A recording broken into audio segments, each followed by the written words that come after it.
So I just come, and it was a daily situation. Every single day on the tour, Spain would come up, and then France would come up. Oh, France has just brought in lockdown restrictions on a different level to what you're experiencing now. So it was a really exhausting tour for me and for everybody involved.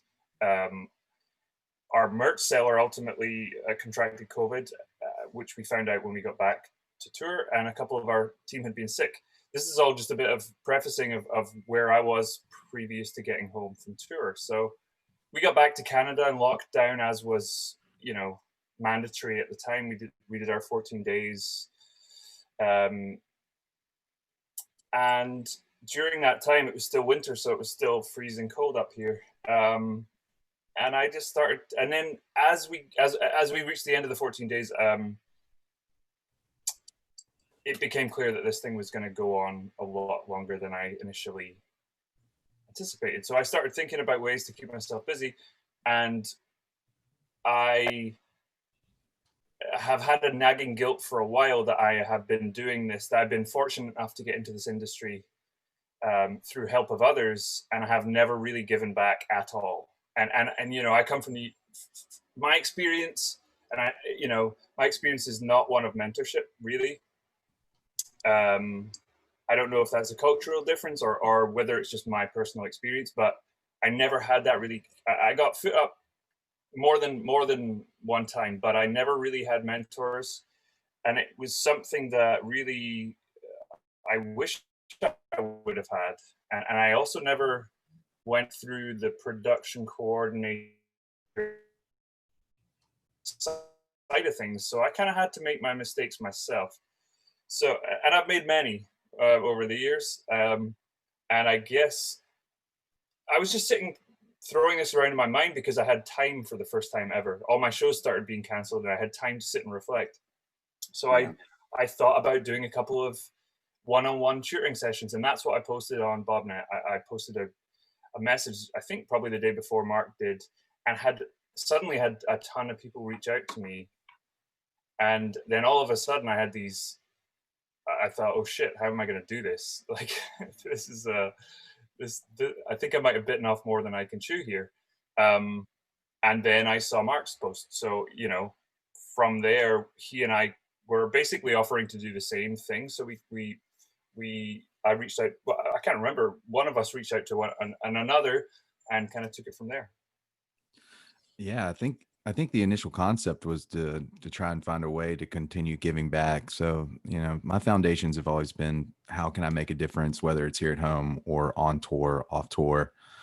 And I noticed that more people were trying to kind of make the most of their time. I was very fortunate to have a tour this year, and was on the road January through March 1st. I was wrapping up all my accounting and literally had passed off everything to the team, signed, sealed, and delivered. And then we went immediately into COVID. So it was literally just like, tours a wrap. Now we're in quarantine. So immediately started going into a kind of like, okay, we are unsure about how long this is going to be. From traveling overseas a little bit, I was like, you got to take these type of situations really seriously. So my intuition was like, this might be a little bit longer than what we expect. And just saw that people were posting on ways to try and engage and give back. And so I just put out there. I had not seen Doug's post yet. A lot of people kind of throw a lot of things on BobNet on a daily basis, so it gets buried. So Yeah. I didn't even, that didn't even catch my viewpoint. So I just put out Yeah, there, me if there's a too. way to give back. And there's so many tour managers that I look up to on BobNet, and was like, I can't do this alone. Like, I hope there's someone out there that might be interested in trying to put something together here, and put it out there. And the response was well received. I had initially was like, okay, this is going to be a BobNet thing. We never really I didn't contemplate it being its own entity. I thought we were just going to be a strictly BobNet That's community true. Yeah. thing. And Henry had reached out, and then Jim reached out, and we kind of solidified our four, and then we started kind of going from there. And I'll pass over to Henry, because they I would mean, instantly start suggesting more co-host and how we can expand it and grow from there. And I'll just kind of pass it off to you. And we just started kind of getting the ball rolling. Yeah, we did. Well, it started for me. It's funny. Like I was looking through my notes, and I had I had written a list of goals that I wanted to create for 2020 in like December. It's something I do, something everybody should do. But I had written down that I wanted to create like workshops. I wanted to actually do physical workshops in Los Angeles, at least one or two, because that's something I had wanted to do for years. And on my personal website, I had made a page where I had free mentoring for anybody that wanted to book a 15-minute mentoring session with me. Could just schedule it and hit me up, and we would talk. And so for months, and if not years, I was sort of always mentoring one-on-one with people. But when everything stopped, I with the fall of our industry was like, you know what, like I know, although we had no idea what was going to happen, I knew that like if I wasn't going to work, I was going to double down on the mentoring that I was doing, and that I didn't want it to stop me from doing those workshops. Even if we couldn't do it physically, I knew I could create something to reach a bigger audience. But that's when everybody was creating those Zoom calls. And like you said, it was like sort of a really popular thing in March. Everyone was popping up with these Zoom conversations. So I looked at it and just jumped at the opportunity to be like, oh, this is like what I've been wanting to do, to teach and mentor more. And it looked like a great opportunity. And then you're right, we also just sort of mashed together, and your post just had like tons of responses on BobNet. Like within an hour, it was like hundreds of people. And I saw Adrian on there. And then the next day when we all got together, you're right, it started as the four of us, but we were like, we got to get some females in here. This isn't good. It's just not all dudes. But I saw Adrian had commented, and I was like, perfect. And then MJ, and it became this really big thing. And I just watched back episode 1 like an hour ago, and looking back at that now, we were so unorganized and stepping on each other and our topics were all over the place. It's incredible, but it's still you could see all of the foundation that we wanted to put into the whole series within that first episode. And I like that we see the common threads of everything that we mentioned in that one have carried into other episodes, and it's been really inspiring. But I mean, I digress. Back to the genesis of how this started. I mean, from there, it was, where did it go to next? Well, MJ had messaged me too, and I was still very new to to everyone. Like I knew Jim really well, but beyond that, we've all become family over this period, and a lot of us didn't know each other. And so like everyone was starting to reach out, and I was just like, okay, we're putting this together. And I was like trying to assess like, what are we even going to do first? Because I wasn't really aware. And then when you were like, we need to bring in MJ, I was like, oh, well, she messaged us. Okay, cool. Yeah, let's do this. Cause I didn't know anybody, and everyone just started hitting me like a wave to try and do I this definitely didn't know Mark or Doug at all. No, I never neither saw did I. Doug's post. I didn't see Doug's me post, neither. but what I saw was Henry's post getting on to Mark's post. And when Henry threw in, I was like, oh, hell yes, because I know Henry through organizing educational panels at TourLink. That's really the genesis of our friendship, was doing panels and educational stuff. And I was like, oh, Henry and I have had a million conversations about if we were able to have enough time to do a thing, we would love to do this and this and this and this. So I was like, perfect. Same with Jim. And then at the sort of at the same time, through a whole nother, like almost simultaneously, because at the time I didn't know that Jim had signed on. And he and I are super close. And I was like, yeah. And then MJ and I also met at a TourLink and started, corresponding and trading gigs and throwing each other stuff back and forth. And if I couldn't do it, can you do it? And then it was just like, wow, this is really cool. And we did I don't even really remember the genesis of the first call. I know we got on the call and we just were like, all right, so here's how we do things. Yeah. We were trying to figure out how to even stream it. We were Yeah. like definitely going to the IT side. Yeah. I think this really, speaks Hey, to Jim, you're muted. You're muted, Jim. this really speaks to something that exists within our industry. A lot of you guys knew each other previously because you're touring at a pro level in the US, and we all say that this industry is so small, but it isn't, because there's a ton of people out there working in different fields and in different areas, you know, like some of the guests we brought on, and obviously I didn't know any of you guys when we started this, and I'm honored to call you all friends now, but it you know, there's people up here in Canada, there's people in Europe, there's people in slightly different disciplines that are doing very much what we're doing, but it's a big world out there in the touring world, and that's, for me, has been great to connect with everybody in different countries and different disciplines as well.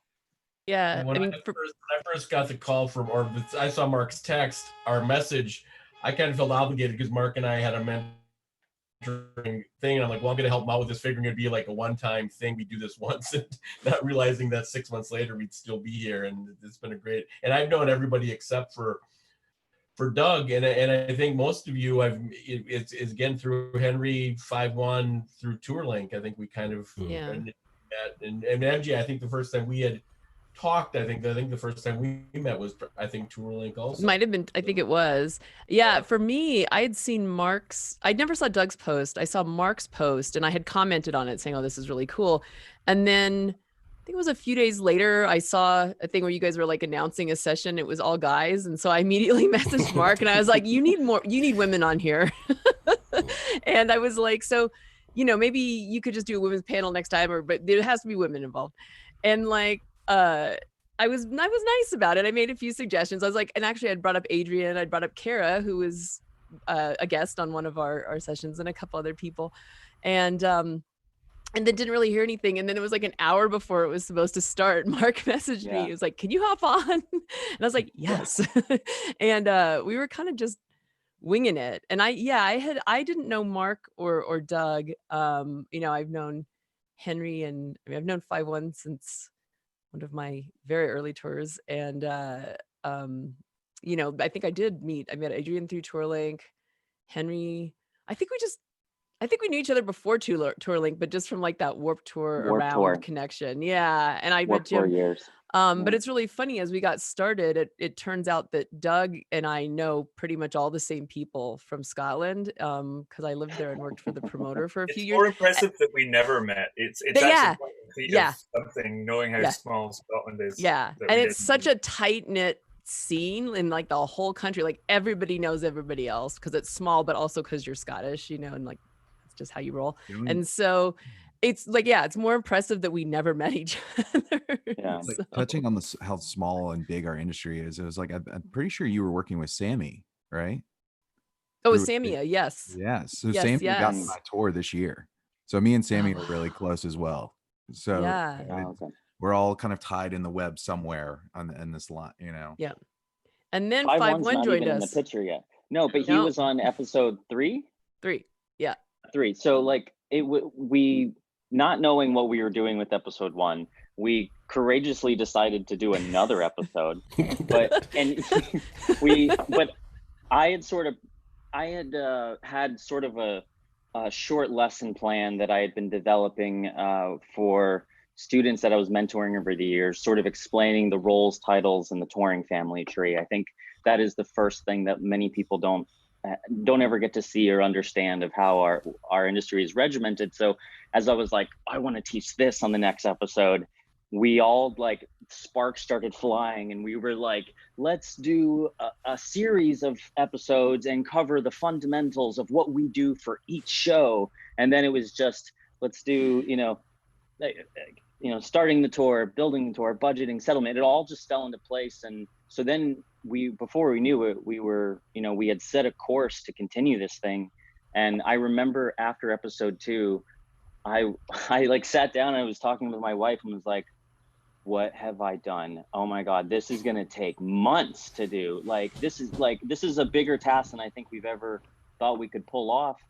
but we were just doing it. We just started. We didn't question it. We just kind of started real rough, like. But you know, after episode 2, we sort of had the format that we needed, and then we were fortunate enough to have 5-1 for episode 3, and then we never let him go. 5-1 was ours. He was with us till the end. Yes. Well, I can't remember. Someone said had emailed. No, someone had called me and said, "Have you heard about this Tour Management 101 thing?" And I was like, "No." So I checked it out, and I didn't know Mark and I didn't know Doug. So I reached out to Henry. I said, "Hey, I would like to be involved in any shape, form, or fashion." And you said, "Well, let me reach out to Mark."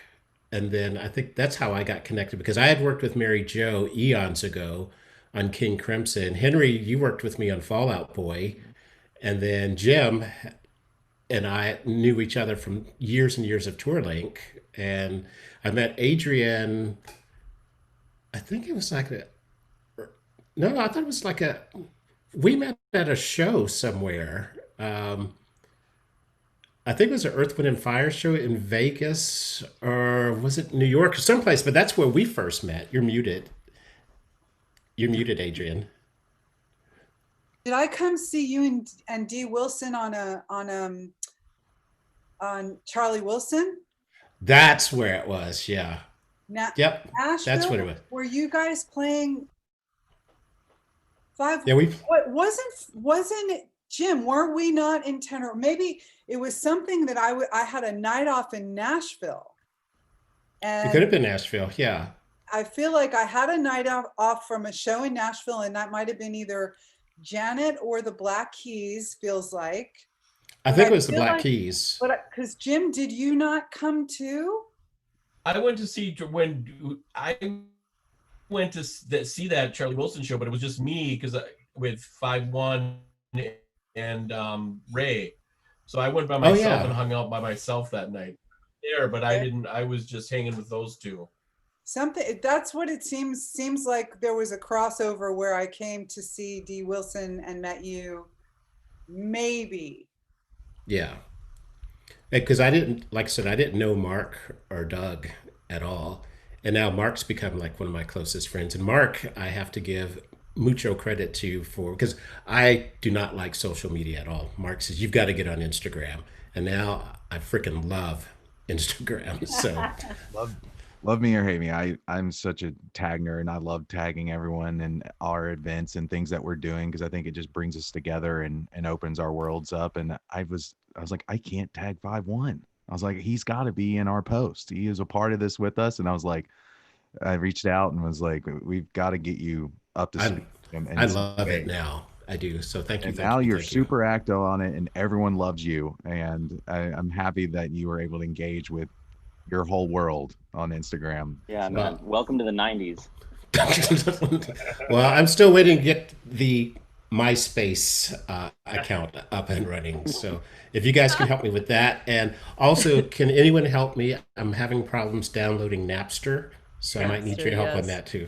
Actually, what's going to happen is you're going to be on TikTok, and you're going to be like an influencer on TikTok soon, and just like eclipse all of us. Negatory. Negatory. We haven't gotten there yet. All right. Let's talk about how we build these episodes, because we don't just turn up and start talking. That's what we did in the first one, and you can see how that one went. And as you can tell, we all love telling stories, and we've all got some good stories to tell because we've been on the road for a while. So our prep calls, which we always have the day before our lessons, can sometimes go on for a minute, but they're always so enjoyable because everyone has a story that betters the previous story, and on and on and on infinity. But we do genuinely, once we, I mean, I think that's something that almost goes without saying. When we realized that we were going to do this, do it properly, that we had to really put some time and effort into it, so that it didn't just become just a bunch of folk talking about road stories. Yeah, and there's a time and place for that, and it's a great thing. And it's important to interject in this moment that we legitimately said to one another specifically, what we don't want this to become is Road Story Fest, that it has to be more organized and informative, because we've all been in a million panels where it's road stories and they're fun, but you can do that later at the bar over a beer or There's a not. ton of other channels that are all about amazing road stories, but we just wanted to do something different and educational.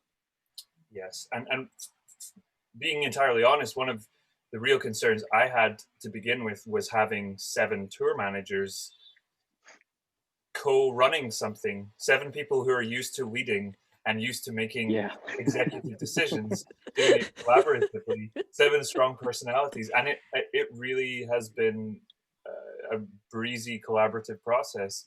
It becomes very collaborative, so sometimes it takes a little bit more time, but everyone is very respectful of one another. But there is really a lot that goes into building our episodes so that they are as concise, because as you've seen from Henry's video at the start of this show, there's a lot of content there. And we still have a ton of content and ideas that we didn't quite get to, or we didn't think were warranted a full episode. So they're really, for me, that's one thing that's really opened my eyes, is how much goes into becoming a tour manager. And some of these other touring positions that we've covered, a lot of it is innate, a lot of it is unconscious, but there's a lot of content that we have covered and that you guys have been there with us for, which is awesome. So yeah, we, starting from, if we're formatting this in the same way that we have our lesson plans, a couple of weeks out from a lesson, we will brainstorm. A couple of weeks or even a month or 2 out, we will brainstorm guests. And it is worth saying at this point that between the 7 of us, we have a massive network of people who would be amazing guests, and tons of people have very kindly reached out to us and offered their time and their expertise. And we have, when we've thought of a topic, we've gone, oh, we should have this person, this person, this person, this person. And we almost have a massive list as long as a page. So we really have, considering that we normally have between 2 and 4 guests, we really have to dial down and try and represent as much of the different areas within the industry, different levels of experience, and be as representative of the broad spectrum of our industry when we think about bringing people on. So there are people we would have loved to have brought on, and we plan to bring on as many as we can in the future, but it has to be the right person, and it has to be covering as many of the bases as we can. So that's something that became really important. And I would say that 9 times out of 10, when we approach somebody, they're so forthcoming with their time and willing to jump in and do the prep sessions with us. And, massive thank you to all of our guests who've been on the show so far. And that's something that we, in our WhatsApp group and in our prep calls together, we will sit down and brainstorm our schedule moving forward, who we want to have on as guests. And as with anything, there's a lot of moving around when people's schedules become if there's any conflicts in the scheduling. And then once we get, normally we will be throwing ideas. Our WhatsApp group is probably one of my most active out of all of them. Yeah. There's always a conversation going on. And then, the day before, we'll get on a prep Zoom call and just shoot the shit. There's some, we'll throw around ideas. We'll formulate how the lesson is going to run, and we'll tell stories and say a few things that we can't repeat on air, and kind of get an idea, put the guest into the picture of what we're going to do, and then take it forward from there.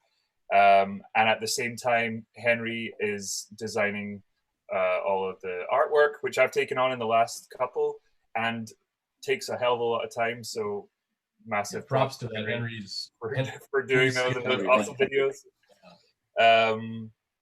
But yeah, and right now I'm reading this from a run of show, which Mary Jo, we're all literally looking at an Excel sheet that MJ built right now. Like while he's yeah.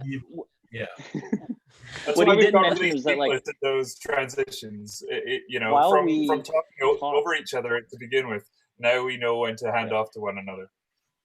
Yeah, because MJ literally, like, while we're shooting the shit for hours, MJ is like a stenographer over there, which is like a court typewriter. Just I can type real typing down fast. everything we say, and then overnight we'll organize it into this amazing flow and run of show. So we have amazing, kind of from episode 10 on, we have these amazing guidelines of I think that changed everything. episodes. It was real rough to begin with. That changed the way that we did it. That changed Yeah. everything. I think getting those run of shows, it really gave us, like, that put us into a groove of like being looking well rehearsed and teamwork and everything just had a flow to it that really changed the whole thing, I think. Yeah. I think it was the Stuart Ross that episode 10, which also helped elevate us into a different space, because we had gone through the practical skills of 1 through 9, and then now having Stuart Ross was an amazing opportunity for us to interview him and in a different way. And so before that, we had realized that we were doing something different, and we were going from instead of more academia-based stuff to looking at life experience and gaining wisdom and knowledge from Stuart's experience over the years. And so we had to really push ourselves as interviewers and as hosts, and this was all still really new to us. It's even still new to me to be on camera this much. Yeah, and but one of the things, Henry, that I think we really did with that too is, like you said earlier, we wanted to get away from the storytelling. But what I think we did is we brought in, with Stuart especially, we brought in that element of storytelling, but it was funneled to a topic of learning and education. It wasn't just about telling stories. So I think we gave that like exciting part of like hearing these amazing stories and hearing the history of it, but it turned it into we had a theme that it steered around, which I think set us apart from just telling stories, Yeah, agreed. So the prep calls, Jim, do you want to take a Yeah, I mean, one of the things I think Doug touched base on it a little bit, but I think one of the things I think that have made what we do is these prep calls. I mean, we put a lot of time in. We put more time into the prep calls than we do actually the webinars. Most of the webinars have gone over, go over well over 2 hours sometimes. We put a lot into it, but they always generally start out as a conversation. So it's generally probably the first 30 to 40 minutes of it are just us talking about what we do, talking about kind of what we do, and then we go into the history, and then we kind of just follow the path that, while Mary Jo's taking amazing notes the whole time and putting it all together. So I think the prep calls have really been, what makes it, what it is, I think. Do we have any guests that want to come on and bring on and talk about the prep talk? Who do we have? I see Prep Dave talk. Oken. I like that. I see Dave Oken in the room. I love the And first who couple else do we see? episodes, Jim, where you're cruising on the water in a boat. Talk Oh about yeah, the time given for these prep calls. You're like we- cruising in the ocean, and you're we on went. this call for 2 hours. I see. That's Janine right. Diaz You've been is on the in beach a room. few times. We did all go through our virtual background phase at one point. Yeah. Early Mary on. Jo brought that up yesterday. Look, a virtual background. Hey, Dave Sorry to Oken. put you on the spot, Dave, but we wanted to see you, man. Dave, great to see you. Mark O'Shea is Yay. in the room. And who else is in the room that's come in and been a part of our fabulous prep call? The prep session that we did with Dave Oken, that was concert touring alternatives. That was by far, like, it's definitely in, like, I think the top 5 episodes for me personally, because my eyes were completely opened, and Dave was such a huge part of that. And then Sig Greenbaum, it was incredible. The different places that our skill sets apply. I mean, Dave sat through hours of a prep call with us. So he knows what it was like. But dude, good to see you. Thank you for your help on that episode. Likewise. Yeah, no, I mean, the thing that I enjoyed most about the prep call is it really also kind of felt like a collaboration, I mean, as much as it was really going through a bunch of ideas, and the thing that, I give kudos to each of you on is, one of my favorite parts of the business is constantly learning new things. And when you have an opportunity, I mean, seeing you've done and you've accomplished 50 episodes, there's so much knowledge that is gained from so many different perspectives. I know one of the things that I talked about was creating sterile zones. And, as far as backstage, when it comes to locking down and making sure, even building personnel don't have access to certain hallways. And I know that, Jim and I had a separate conversation, like just talking about that, as far as a term goes. And honestly, I mean, I learned from all of you. So, I mean, thank you for having me as a guest. It was really fun. Thanks, dude. It's Thanks, also, Ron. I mean, Well played. speaking to the collaboration, it's really one of the biggest parts of the benefit, or the most exciting part for me personally, has been being able to collaborate with 6 other tour managers on a bi-weekly basis. We're talking all the time. And when we get on the phone and we start tossing ideas together, it's really, really exciting. And then we have people, our esteemed guests like Dave and like Stuart Ross and like Bobby Schneider, and we got to talk to Fitzjoy, and Pete Beadle came on and broke it down.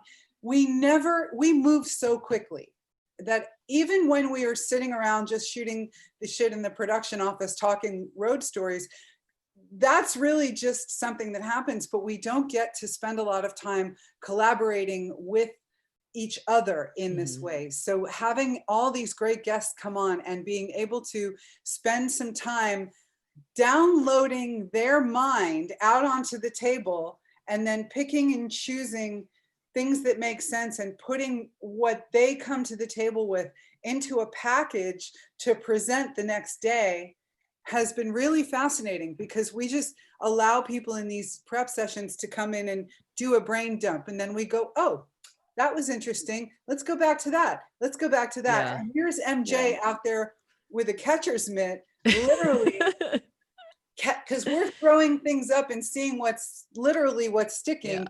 And MJ is reading the wall and going, that one stuck, that didn't really stick, but that could come in later. And then we just go, okay. And yesterday was great. We did this. We threw all the stuff on the wall. And we said, MJ, did you get that? And she's like, no. I know where you guys are going right now. I had to We're like, recap. okay, hold on. But there was a running show. It's That's awesome. what happens when we do our own prep call. Yeah, the collaboration though, the collaboration is really the back behind the scenes collaboration is the most remarkable part of all of this for me. And yeah, I'd love to hear from MJ here, and Angelique is in the room, and Blue Johnston's in the room, and all these ladies had come on previously. Alex came on just recently to do production coordinators. Really so grateful to everyone being able to come and do the brain dump with us as well. MJ, how do you feel about typing that stuff out week after week? I mean, you've type gotten like so a maniac good at it. anyway. Like I type real fast, and one of the reasons I type really fast is because I hate typing, or I used to. So anything I don't like to do, I just learned to do really well and really fast. So that's how I learned to type when I was in school and type. So like that's not too much of a problem, but honestly, like it kind of keeps me engaged, if that makes sense, but yeah, like really early on, I'm just really anal retentive about organizing thoughts and stuff and seeing patterns and stuff and everything. So well, we were like building these. That's why I like settling shows, writing budgets. And but when we were doing these early on, we decided that we were going to be more structured and keep doing these. I just started like taking really loose notes so we wouldn't forget. Yeah, I don't think anybody saw that coming as far as you took it. So I think you took it. Well, what happened? So I started I'm going to share my screen here. I just sort of started. There we go. You see that? Got it. Okay. So it's just, this was from episode 3. So I just started like naturally started taking notes. Like this is, it was just to more just keep track. And then this was episode 4. I was like, okay, I'm going to write in like who's going to say what. And we were kind of deciding it then, like who is going to say what, when, and just lead into stuff. And then something happened around Stuart that I was just like, okay, we were kind of running over a lot. I think I was like, okay, I'm going to try to just keep notes of what the rough running time should be. And it was like, I was taking notes. Yeah, that was it. That was the only notes I was taking, I think. And then we got somewhere a few episodes after that, I was talking to a friend who works as a show caller in like live corporates, and then was talking to a friend who was a stage manager in live TV, and they were like, oh, you should check out show flow software, just see what that looks like, because that would probably tighten it up even more. And they're like, you're basically like producing, like doing what like a live, like a writer / producer or whatever would do, so you should look at that. So I just started getting really into it. And so this was episode 48. So this was the notes for, this is the production coordinators. So like, as they're typing, yes, I'm just typing like crazy, like what everybody says. And my notes get more and more extensive as the sessions went on. And I was like, just kind of honing in on things people say. But also what I started to do once I started timing things, and then it was funny because it's somewhere I'd be like, at some point when I was starting to sort of do this format where I would like plug it in to a run of show, I would say to everybody like, hey, you guys pick which segment you want to lead. And nobody ever did. So I just started assigning people and they would be like, oh, just put us wherever you think would be best. So I started making notes as maybe who would ask questions and what seemed to, each person seemed to connect best with. And then I started really thinking about like, oh, well, I could just help shape the arc of the conversation and what makes the most sense. So there's most times like the episode really follows what our conversation was, but there have been some times, like I think the production coordinator one was one, diversity panel. There's been a few where like I just really had to sit there and decide what made the most sense, and it was completely out of order for how the conversation went. But I had to just sort of think like, what would the most logical or powerful or whatever it is like arc of a conversation be, and then I just stick somebody in there. So then like this was the run of show, what it became for the production coordinator episode. So it's like who leads a segment, and I'm just it's key points, so we're all, sometimes I'll plug in like actual questions that came up, so and then I just always put points in so we don't miss the important stuff. And then I note if there's a screen share. And then at the same time on the live sessions, we have a WhatsApp group that is like our comms. So if anybody works like, live, it's like your comm. We actually have a channel. We're show calling it. Yeah. Yeah. And we're show, or if like, if it's like, if that was the show caller or everybody is the show caller and like you're calling it live. Yeah. So it's like, so this, for example, as we were doing it live, this already got touched on somewhere else. So live, I made it red and crossed it out, and just everybody's like, yeah, just skip that, move on to this. And we're handing off to each other. So we're all kind of collectively calling it. Like I usually am kind of directing, but really we're all kind of calling it for each other and handing off. So this is what a live show looks like. And I keep the actual times. So to give emphasis on how much we need MJ, it's like she's also decoding our type of brainstorming styles. Like me, I'm a very like kind of like I look at the topic and I'm just like throwing words out.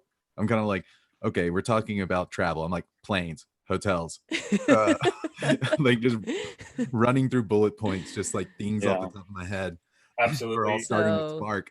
And then she's like, here it is. And it's like, I'm like, wow, very impressive. So it's like become my brain. I just look at it when she says stuff. I'll take it. Like, what is MJ saying? What am I going to say today, MJ? And I'll look at it and go like, all right. That's what webinars we were for a long time. I was like, I love doing it because it's like I just like 35. to think it's like you said, it's like interpreting and like kind of being like, okay, this is how like the conversation naturally kind of sorts itself out, but it's sort of like, I don't know, also giving it some thought is I like that you make us feel like the artist because you're telling us what to do with the show rundown. Because I'm like, seriously. okay, so what am I doing today? Okay, my part's up next. So That's it. yeah. I love, yeah. I like being a producer, damn it. I wish I could Crack the flip whip. around my screen, because from the first day where I just had I was doing it on my iPad, I now have my phone as my camera, my laptop is my Zoom, my first monitor is my WhatsApp group, and my second monitor is my Run a Show. And it's I can chat, I can send a message to our WhatsApp group right now whilst I'm checking Run a Show, and I'm talking to all you guys. Yeah. So I think we can pretty much say we work in TV now as well, right? Yeah, I should Yeah. send you. I'm gonna attempt to show you all my. I don't know if I can screen share. Hang on, I'm gonna show you my setup when I first started was my computer, and you could see a lot of my chin, and the room was real dark. And then I learned about like how you should probably put your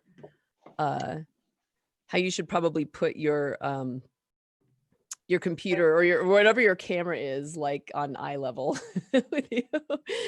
But hang on, I'm gonna try to. I just took a picture of my now setup. See if I can screen share this. Teresa makes a really good point while you're doing that. She Yeah. says it'll be interesting to see how this collaboration will impact your professional lives once touring resumes, perhaps some unexpected positive consequences. I mean, I Yeah. didn't know It already any of you guys has. before. We already has. This last already month has. has been real challenging for us. This is now you have to excuse me because I'm in my brother's basement. So my background looks like I'm in a room, but I'm actually in a store. I feel like you're always ready to snowboard. I love the snowboard behind you. Like you're I just had to do at the something with mountain the and you're vertical ready to space go. there. Yes. When I'm in California, I've got a Bike. bike. And when I'm in Awesome Colorado, bike. I've got a snowboard. So this is now Regional activities are represented. yes, exactly. This is now my setup. So now Love I the had to light. get the light because of the basement. Oh, you It got a wasn't really light? because of being vain. Well, it's real dark down here. So I it was really cheap, but I had to get a ring. So You'll laugh at mine. Let me turn my computer and that's you my can see my studio light. that's my Right now here. setup. Mine You is get a similar ring to light. that. I knew it similar to There's that my with studio light right there. doing the best we can.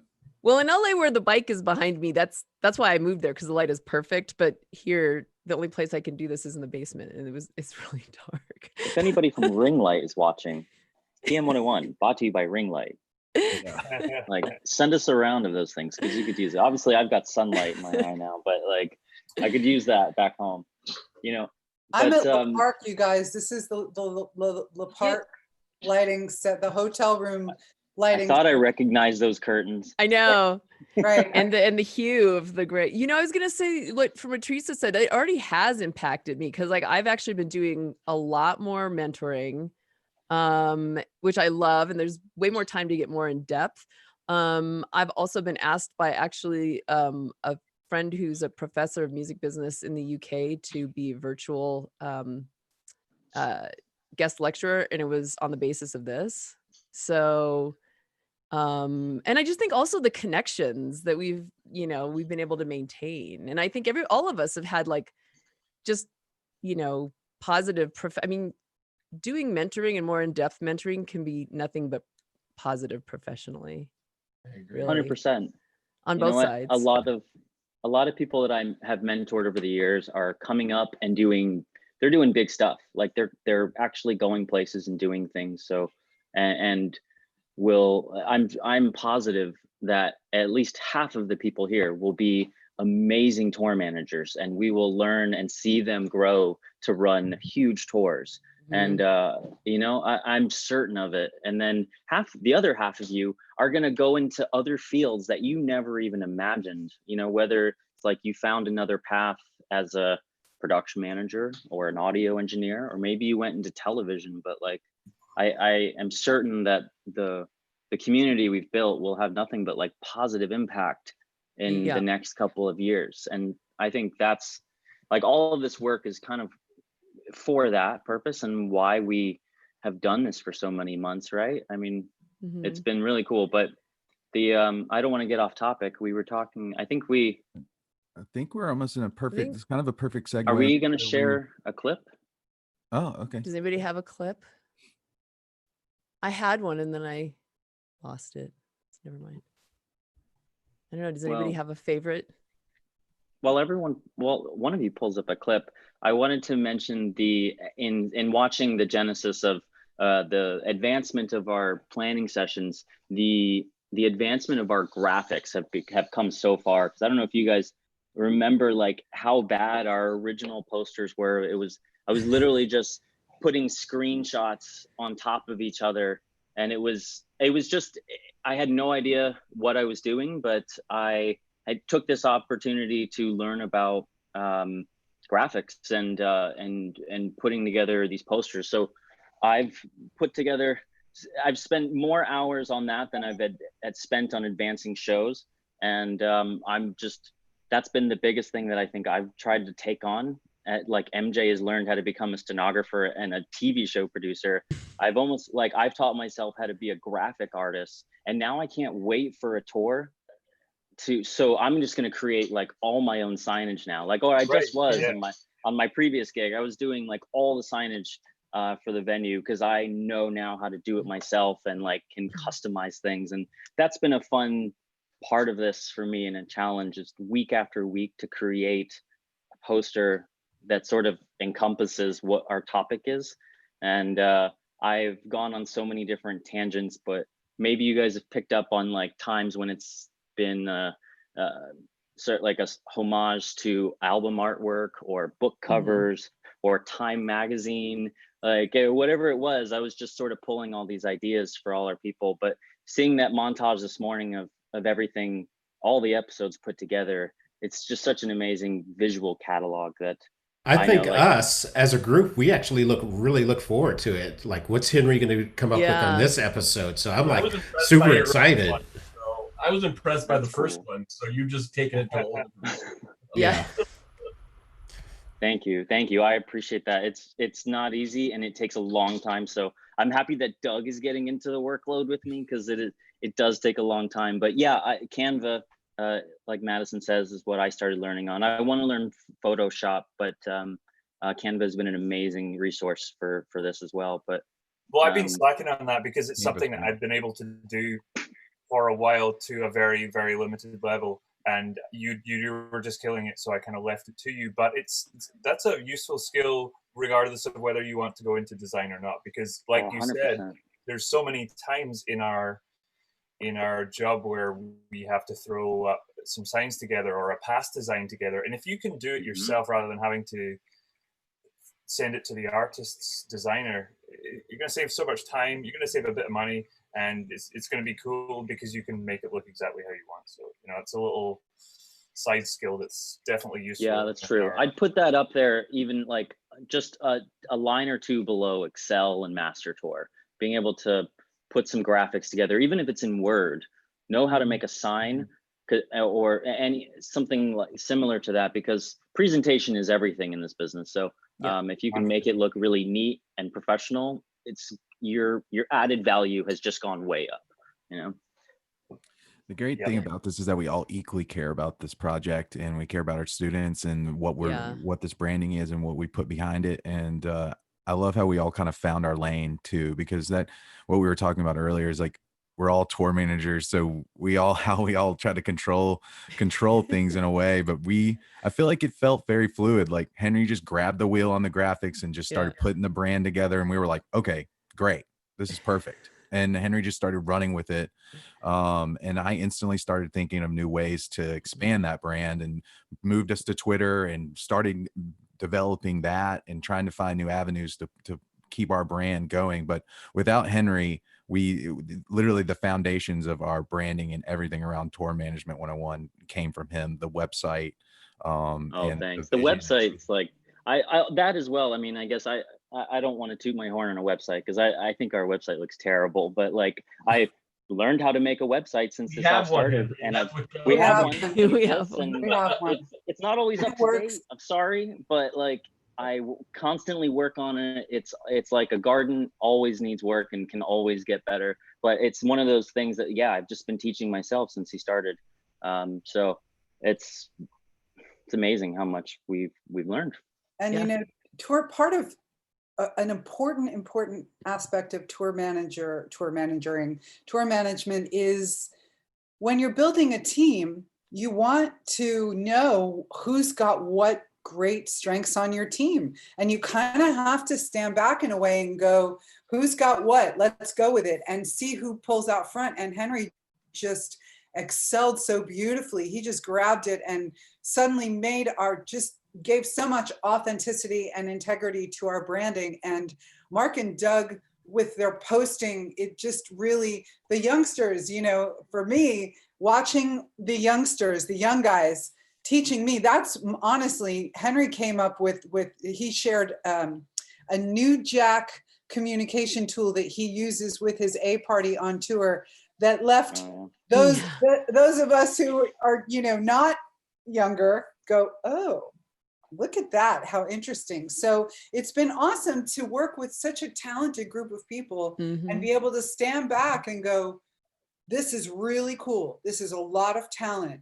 Let's see whose strengths really show up where, and just allowing everyone to come into the space with the things that they're really good at.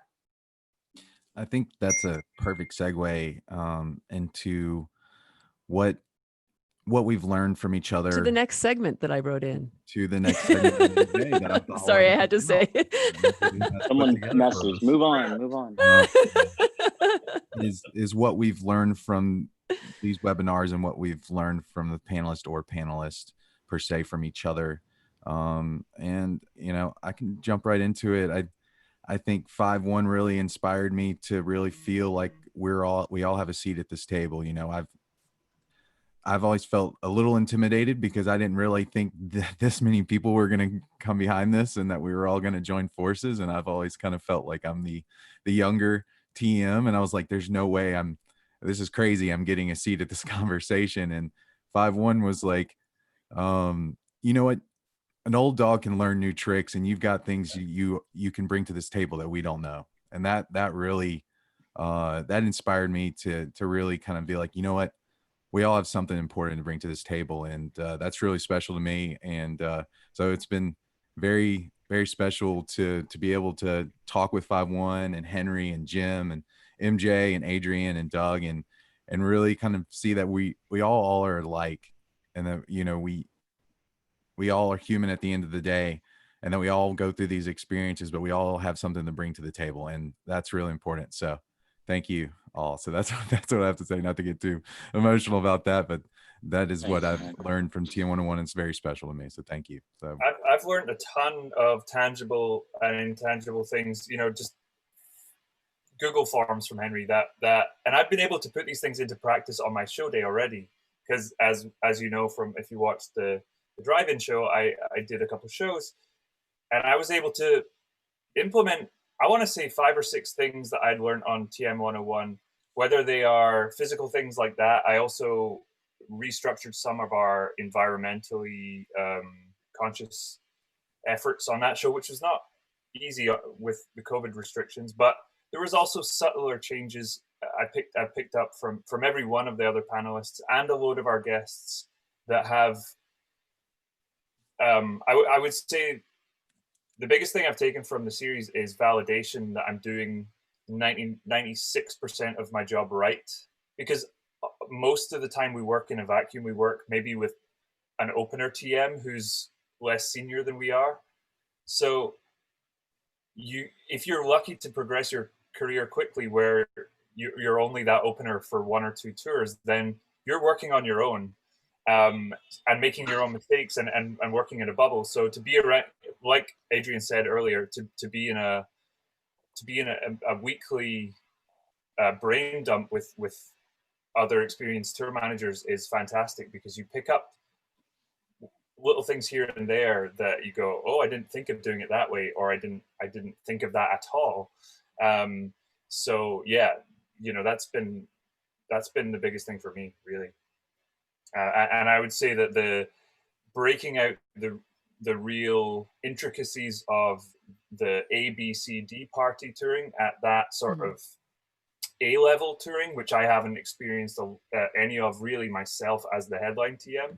That's been super valuable for me. So, yeah. 100%. Couldn't agree more with everything you said, Doug. For myself personally as well. I know I kind of went on an emotional tangent, but but since it's the 50th webinar, but definitely the episode to do it, man. I think for me, the one thing, there was one really pivotal moment in one of the first 2 episodes where somebody in the chat, as we were talking about why we were deciding to do this in the first place and share knowledge, somebody in the chat said a good magician never shares their secrets. And I was like, that's not, I mean, we sort of jumped on that guy pretty quick. That had been the culture. We definitely, as an industry, had acted that way for the longest time, because it was sort of exclusionary in, I'm not going to give you my spreadsheets and my information, because then you're going to be as valuable as me and you could take my job. So if I withhold information, it gives me more opportunity. And it was in that moment that he said that I even felt more strongly about the health of this industry. And I got this Dr. Spock moment that the needs of the many outweigh the needs of the few, and that we really do, especially right now, it's up to us to fortify the health of this industry while it's flatlining, and to make sure that we keep giving it a pulse through our conversations with each other and with our students, and the collaborative effort of folks that have experience, that watch on YouTube just so they can continue to hear conversations. And for folks who, you know, we've got pros that come hang in the rooms, in the chats. The ladies of production who have tons and tons of experience are with us week in and week out, and they're in the room and they're joining the chat. And guys like Mark O'Shea and Nick Gold is with us all the time, and all our friends from overseas. That collaborative effort, really, honestly, I'm personally grateful to have had a reason to stay plugged in and to keep my mind moving during this time, because otherwise I'm really not sure about the emotional and mental toll that this break would have had on me if all of you and all of my colleagues had given me a reason to engage so strongly on a regular basis. I might have slipped off the end of the mountain. Just being real. Yeah. I basically decided 100% pretty early on to treat this like a job. And it's like honestly kept me sane, and you guys too, like, and being accountable consistently, you know, on a schedule to other people. Like we talk in between, you know, and banter back and forth, but it has given me so much structure during this time. And I did like really treat it like, okay, going to work now, you know, but it gives you some structure. On a Monday afternoon, if it wasn't for this right now, I'd be drunk this whole time.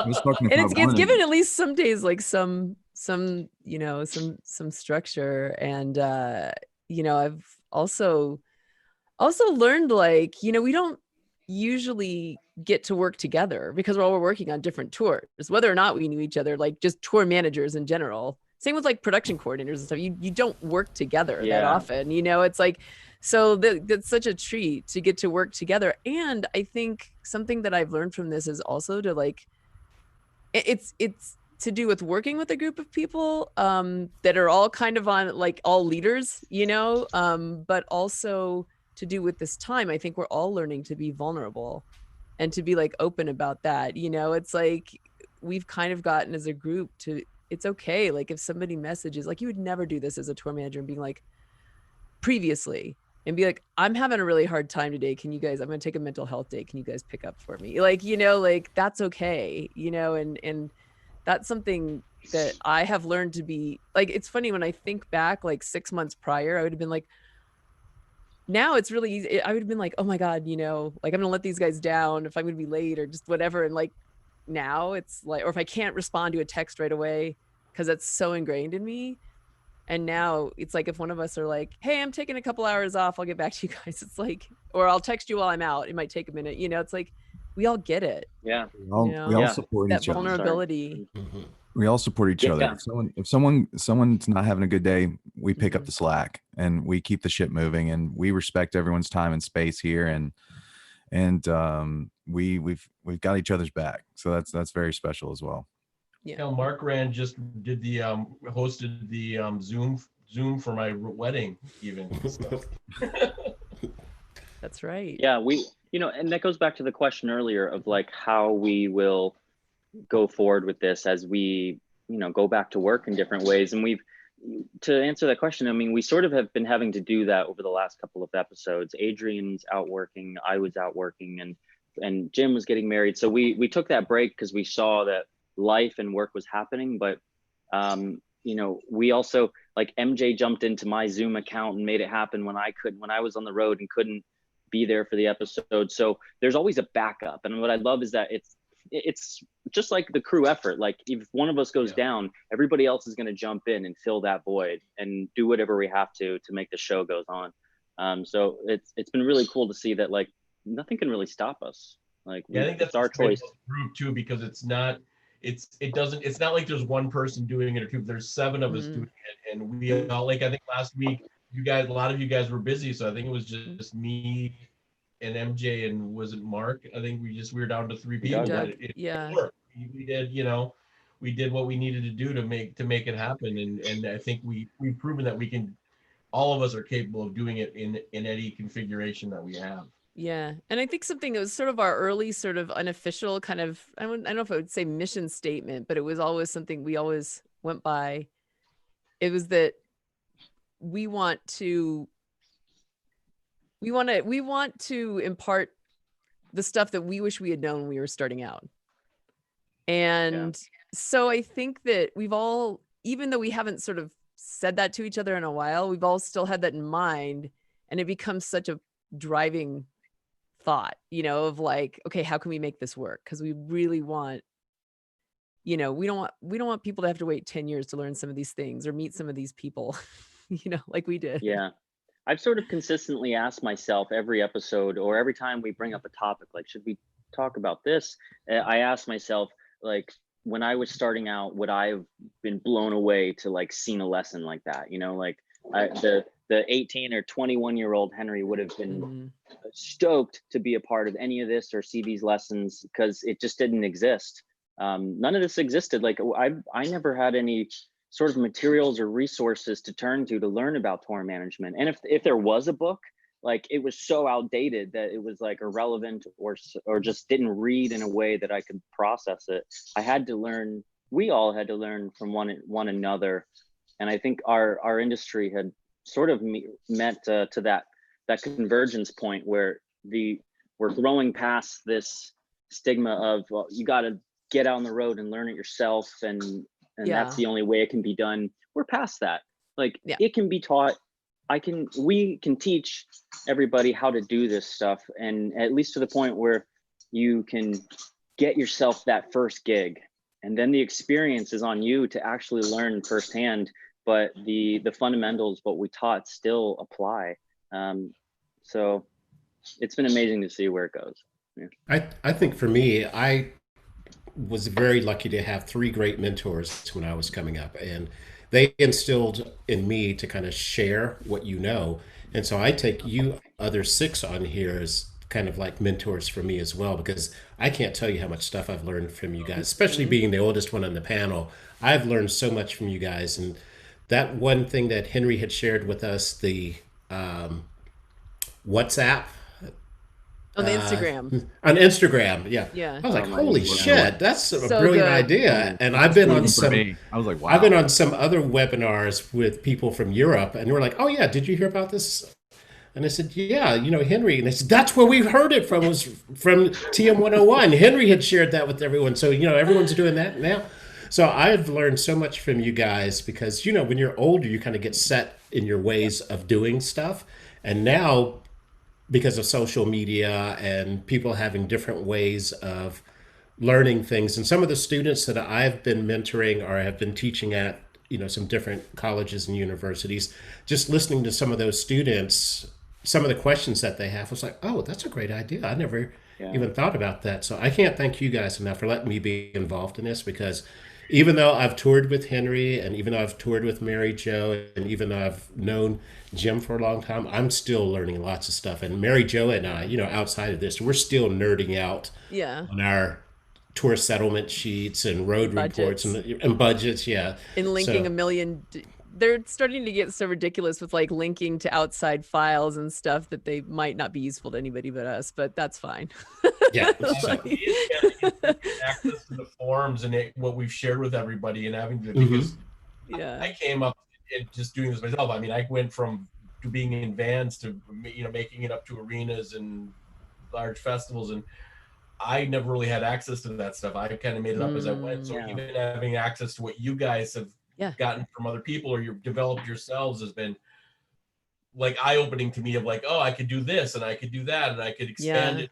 This has been in so many ways, but especially the forums that we've shared with people, and you shared with us, and we haven't really talked about that in a while, because we've kind of been in sessions where we don't have like hard forums to share, but they're still on the website. There's lots of downloads that are free, and it's like, I mean, that's how all of us, I know for myself, started out with like templates and formats. It's like somebody else gives you theirs and you tweak it. So it was always like, well, why not just put them up online? It's like, you can't copyright a form. Everybody riffs off everybody else's anyway, like here, it's like, they'll save you some time. I'm convinced that there's only 20 spreadsheets out there, and we're all using them to create Frankenstein version. Oh my God. A couple years ago, this is hilarious. A couple years ago, I got a personal information form that was actually, it was Word, but it was a grid that was dropped into it. How you can do I guess it's like a grid anyway in there. And I look at it and I'm like, oh my God, this is based on the format I built in my tour in 2001. It was my form that had lasted. I'm like, this form is way too old. I'm pretty sure that one of my initial float reports, I got the one that is my favorite basic float report from Keith Dean in 2005. And I am pretty sure that I have seen Keith Dean's float report come back my way. Oh, probably 25 times. Yeah. I'm sure. Yeah. Oh, what's funny is that like I've seen the number one requested template from any of our episodes, because anyone guess it, was actually Judd White's master settlement sheet. And so many people messaged the one that we unfortunately could not share. Tons of people were like, can I get that? Yeah. Can I get that, please? Like, sorry, but there are other versions out there, and maybe someday we'll be able to share some advanced version of that. You know what though? Like the basic ones that are on the website, like my two, and there's a couple of other ones, like they're basic and they have tons of notes on them. And guess what? If you get good at those, it's just a bunch more zeros to add on to make your own. Yeah. And make it big, because 5-1 and I've been doing it this whole time. Not that, but we've been geeking out on adding more and more and more and more to our budgets and settlements. Can we move on to what we've learned from our students on here? And can I give you a couple of my examples first? Yeah. What I've learned, because again, with me being the oldest person on this panel at 24 years old, I have learned a lot from students. And one of the people there's two people that I really have to give shout outs to, and that's Raki over in London, who is actually, she is amazingly brilliant with Excel spreadsheets, and she's actually helped me quite a bit. And we speak every Saturday at, I think it's 5 o'clock her time, because she's in London.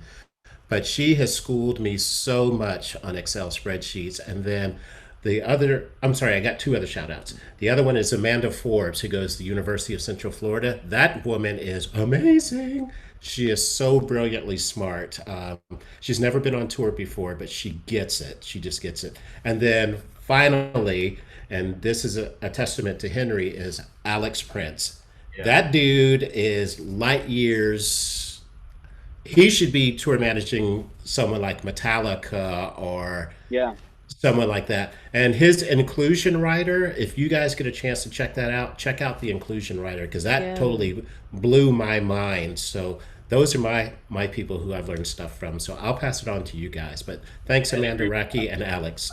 I'd agree with those three too, who I've all spoken to of those three. And I'd like that Shelley Cohen actually for me too, because she actually, I think I came to all of you guys super excited about, like, because we were talking, you know, music touring and just what we do, and having a conversation with her and what she did. And you know, we're aware of that there's all this other side of the touring industry, but I think for me it was a eye opener of just how vast that is and how different. It's the same but different, and just, you know, made me excited to reach out to.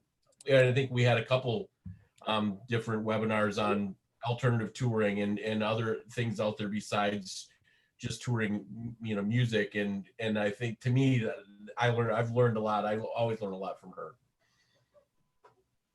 And also, like, I've gotten to know Yeah. Shelley, and she is so good at pushing me. Like, so shout out to her. She makes me better than I am. I'm not kidding. Like, she'll be like, hey, you want to meet this person? Like, she's a connector, and she'll just figure out who they are. And I'm like, okay. I love it. She doesn't actually know them, but she's a natural connector. So I think we've all connected with Shelley and been connected with somebody else via Shelley, Yeah. which is amazing. Yeah, agreed.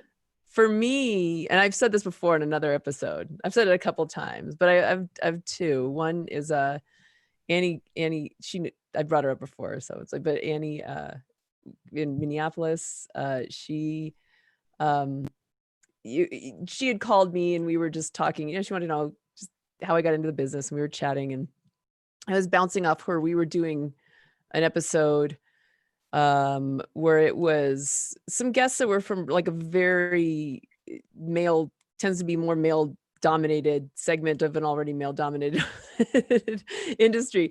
But I had invited a woman on, and I wasn't entirely sure if she'd be able to make it, because I knew that she was really busy kind of retooling their business. And I mentioned that to Annie. I wanted to get a student's take, and I said, you know, this is the deal, and I'm not sure if she can make it. I may have to just reach out to somebody else, you know, and not have a woman on there. What do you think? And she goes, I think you need to try harder. And she was like, you can't tell me she's the only woman that's working in that part of the industry. And I was like, oh, I have been told. But you know what, like, that was like, honestly, like, anybody can be a mentor, and you can have a mentoring moment with anybody. And that was like, I will never forget that. That was like one of the biggest, you know, mentoring moments, I would say, of my career. And it's try harder. And the thing that was really great is like that point has really carried through a lot of our sessions. Like, carried right through to like the diversity panel. It's like, widen your circle. Like, everybody's like, oh, I bet I don't know anybody, you know. It's like, well, yeah, you probably don't, but somebody you know does. You know, it's the way I got in. It's like my first few tours, like actually tour managing, you know, it's like they didn't know me, and there weren't really any other women tour managing, you know. It was like, there was Ina, who I didn't meet for a few years, and maybe a couple other, but like, I mean, I definitely know how I got on some of my early tours as a tour manager was to have somebody absolutely push hard for me, you know, a really cool men, you know, who were well adjusted and awesome, you know, because that's who management was listening to. So, and that is like widening your circle. So, you know, thanks to Annie for reminding me of try harder. Like, I always will remember that, you know, like, just try harder. People are out there. They're already doing it, you know. And the other one was that I'm always amazed when I talk to students. Like, I've talked to Tammy Martin, you know, and she was asking me some advice. But it's funny because, like, when I talk to students, and especially when we're talking about like the little homework assignments we give, you guys know a lot more than you think you do. You know, like, I'm constantly amazed. They're like, oh, this is a stupid question, and I'm like, no, you're totally thinking like a tour manager already. There's you know? there's no bad question. We learn from our mistakes, and the only other answer is no. So if you don't ask, then you'll never know. Two students off top of mind for me was Elliot Simone, who's an event contractor at LA, and Doug Torres, who's a manager out of New York. Had some great conversations with them, and Elliot reminded me to stay resilient. You know, as a younger kid that is kind of navigating the unknown, um, to never lose sight of that we can, uh, even if you do make it, that you start to lose sight of that hunger, that you are in a position where we just kind of we lose sight of that younger hunger to keep pursuing and keep growing. And to hear his story, and for a lot of our students that we are navigating an unknown situation right now, to for y'all to still be here with us is very special for us. That, you know, we all kind of are trying our best to keep pushing forward. And to hear from our students, to hear from Elliot's story about, you know, I'm just going to keep following TM 101, and that y'all have kept me hungry and keep learning, and to, you know, keep pushing forward, to work towards to becoming a tour manager was very special to me. And learning from him to that, you know, we all need to keep staying hungry. And from Doug, to be able to hear his manager perspective, that how, you know, a lot of managers have learned from TM 101, or I've heard that how they think about what they're going to do for their artist, and how their appreciation for tour managers now have expanded, and what we do for them, and how that word is spreading, and what they know now going into tours. Even if they're starting at a smaller point where they can't afford a tour manager, they know the importance around it, and they're building their camps properly around that to get to those points. So that was something I learned, from Doug as well on the manager side, that they're learning as well. And the relationships between management and tour managers are very important and special. So yeah.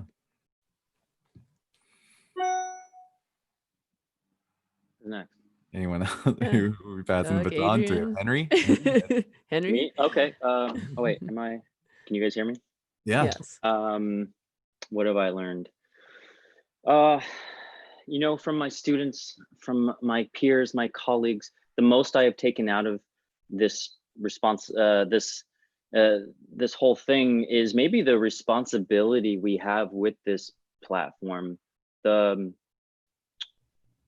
you know, the accountability that I have to, now that I hold myself up to as a tour manager, in the way that if I want to walk the walk and talk the talk that we've been doing for 6 months. And so just coming off of a gig, before I ever thought we would go back to touring, I found myself in the hot seat of having to implement a lot of the things that we've been learning and been sharing over the past 6 months. So really putting myself, putting what we've been teaching forward and actually acting on it has been a huge thing that I've learned. Not that I wasn't doing it before, but I just want to set such a great example going forward for everybody. And I'm so excited that the day I get to plan a real tour again, I'm going to do things so differently than I did before.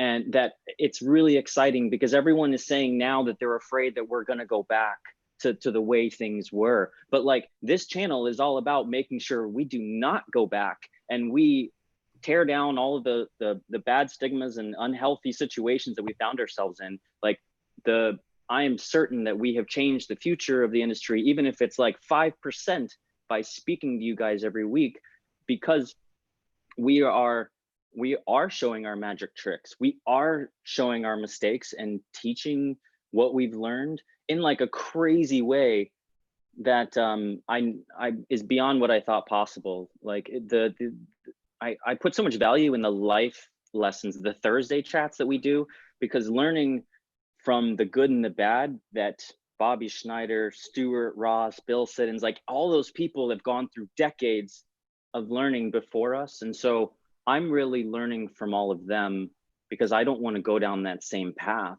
that they maybe did. I still want the success, but like, I want to navigate around the things that cause them problems over the years. So, or the pitfalls in the industry. And so I'm really looking forward to the next phase of things and seeing where all of you go to in this industry and the jobs you're going to land.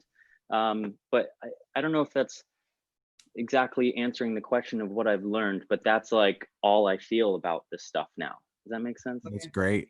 No, that's great. Totally. I can just say that it's made me be like, I'm literally sitting here working, and for the first time since we've started this, I'm actually on the job. Literally, talent is landing at the airport. And what I'm finding for me right now is that I talk to the group. I talk to the students now. As I've been working along, I've been very mindful of all of the processes that I've been doing and how I would share them with someone, with people, with students, or with someone that I was mentoring. And it's actually made me more mindful about my practices at the job and the processes that I'm using and noting them for the purpose of sharing them down the road.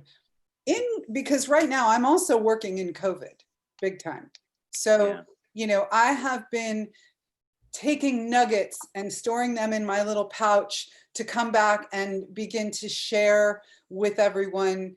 It makes me more aware of the job that I'm doing so that I can come back and share nuggets that I continue to learn as we're moving forward during this insane time that's causing A, the shutdown, B, bringing us together, and then C, what it also means is that we'll come out of this together.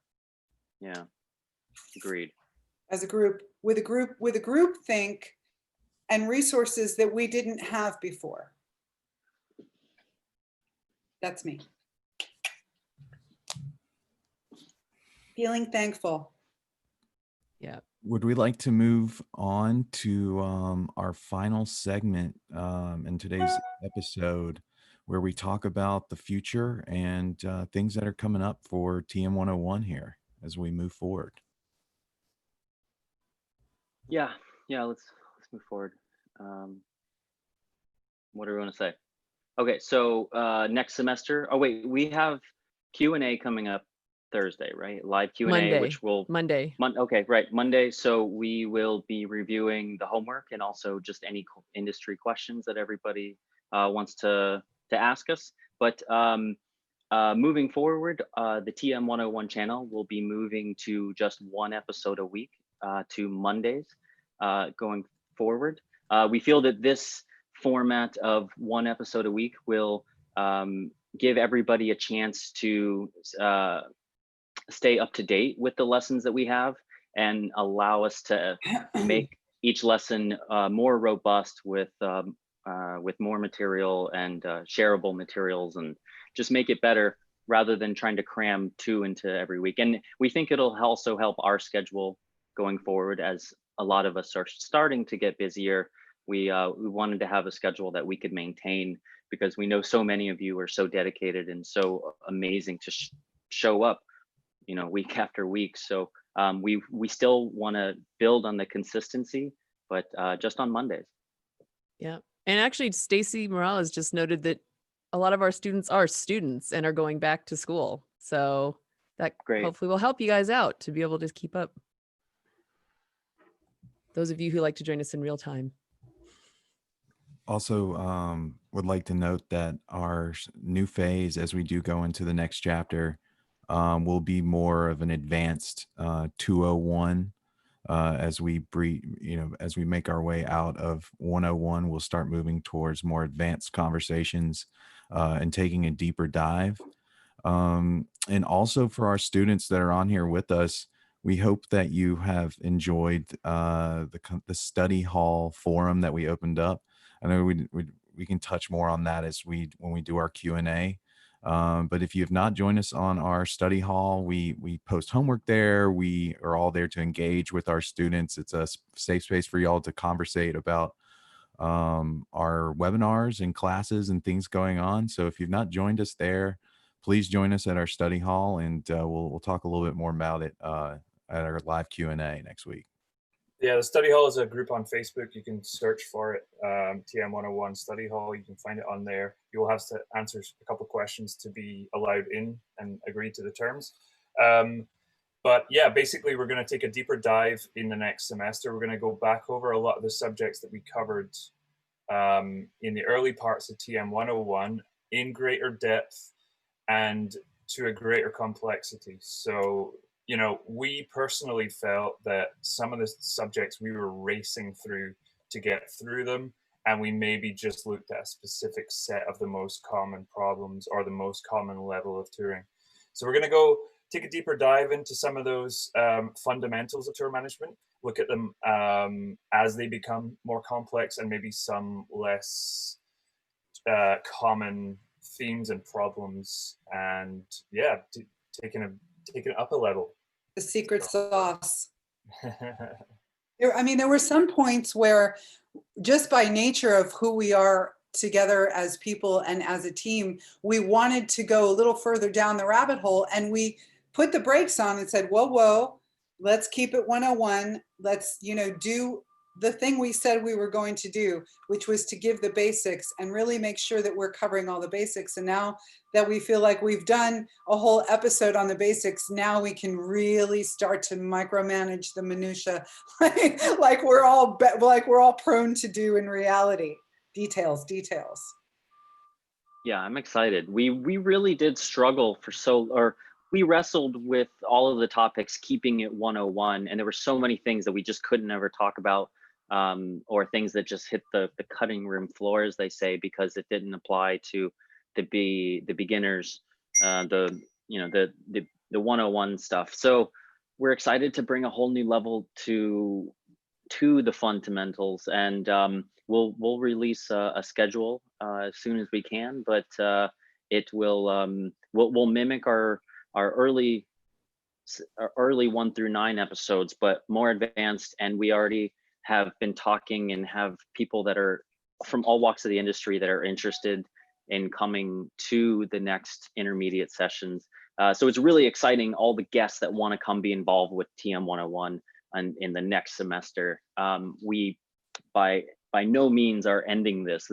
We're actually getting ready to ramp up through the end of the year. You know, we're not ready to release it, but our calendar goes up until the Christmas break. So we've got episodes for the rest of the year ready to go, or at least on paper. So to our industry friends, if you haven't been on the show, we want you to be involved in the sessions and in these episodes and the lessons. So, you know, many people have asked us, hey, I'd love to be a guest and be involved. And my answer to everyone has been, great. What do you want to teach? Like, what is your signature lesson that you can bring to the table that our students can really learn about? So if you want to get involved and teach with our students, please hit us up. We are always creating new content. This is going to be a 2021 thing. So let's make it as great as we can. Amazing. Well, to wrap up our webinar on that note, thank you again, everyone who joined us for our 50th webinar. It was very emotional for us and very exciting all at the same time to have made it this far. And we're super excited for the future ahead with TM 101 as we keep expanding on the conversation. And we look forward to seeing more of our students, and not only in study hall, but seeing them here with us at our webinar every Monday. So as we move forward, we'll be kicking things off every Monday, same time. Just keep updated on our socials, and we'll keep you updated on everything, and we'll see you next week. Thanks, guys. Yes. Thank you so much, everybody. Thank you. Yes. Thank you. Bye. Oh, Wait, bye.